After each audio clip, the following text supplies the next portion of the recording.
I get it, you're staring at that empty space where the grill should be and wondering if you should finally commit to a drop-in head or keep living with the cheap, underpowered burner you've been using for years. You've probably Googled best 60,000 BTU grill head a dozen times, watched a few videos, and now you're stuck between the fear of overpaying and the fear of ending up with something that can't keep a steak at 350F without wobbling.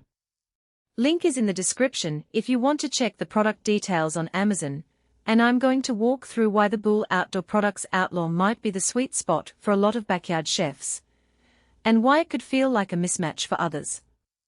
First off, the biggest question most people ask is whether the extra BTUs actually translate into better cooking on a real patio, not just on paper. The Outlaw packs 60,000 BTUs across 4 welded 304 stainless steel burners, which means you have enough heat to push a large batch of burgers, ribs, or even a whole turkey without constantly flipping or moving the food to chase hotspots. In my own setup, I ran a 12-person brunch with a mix of bacon-wrapped asparagus, thick-cut pork chops, and a side of grilled flatbread. The burners hit a steady 425F in under 10 minutes, and the heat stayed consistent even after the first hour of cooking. That's the kind of day-to-day reliability you want when friends start showing up unannounced and you need to get the grill going fast. But heat isn't the only thing that matters. The cooking surface is 575 square inches of primary grates plus a 176 square inch warming rack. That layout lets you create a 2-zone setup, high heat directly over the burners for searing, and a lower temperature zone on the warming rack for keeping cooked items warm while you finish the rest of the meal. I've used that configuration for a classic cook-and-hold dinner, searing a strip steak on the hot side, then sliding it onto the warm rack while the rest of the plates finish. The result was a steak that stayed pink and juicy without drying out, something you rarely get with a smaller, single-burner head that forces you to shuffle everything around. Durability is another practical angle. The whole unit is built from 304 stainless steel, which resists corrosion better than the 188 grade you see in a lot of budget options. In a humid summer, after a sudden rain shower, the grill head didn't develop any rust spots or pitting on the burners or the grates. The solid stainless cooking grate also means you won't have to replace flimsy wire grids every few seasons. If you live in a coastal area where salt air is a constant threat, that stainless construction could save you a few dollars in the long run, because you won't be fighting premature wear. The heavy-duty thermometer integrated into the frame is a small but handy feature.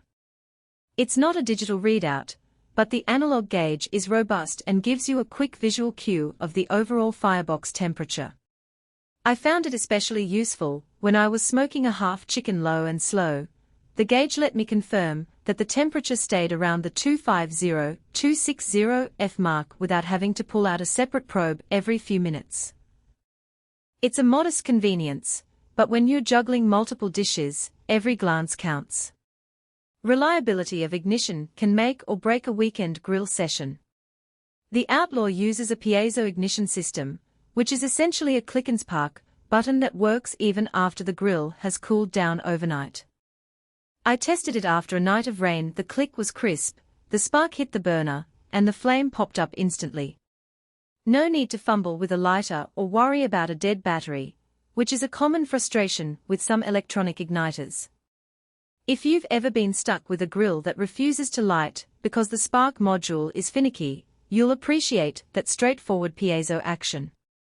Now, who should actually consider buying this grill head? If you already have a built-in outdoor kitchen, or a custom metal frame that's waiting for a proper cooking element, the Outlaw is a logical upgrade. It's especially a good fit for people who entertain regularly, think weekly barbecues, family reunions, or anyone who likes to keep a few different foods cooking at once. The dual-zone capability and ample cooking surface make it easier to serve a crowd without feeling rushed.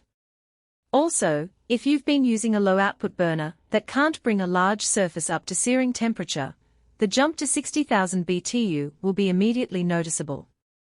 On the flip side, there are a few scenarios where you might want to walk away.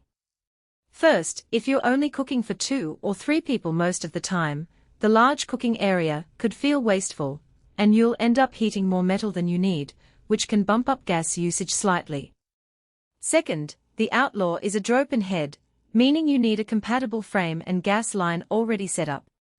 If you're starting from scratch, you'll have to budget for a stainless steel enclosure or a compatible cart, which adds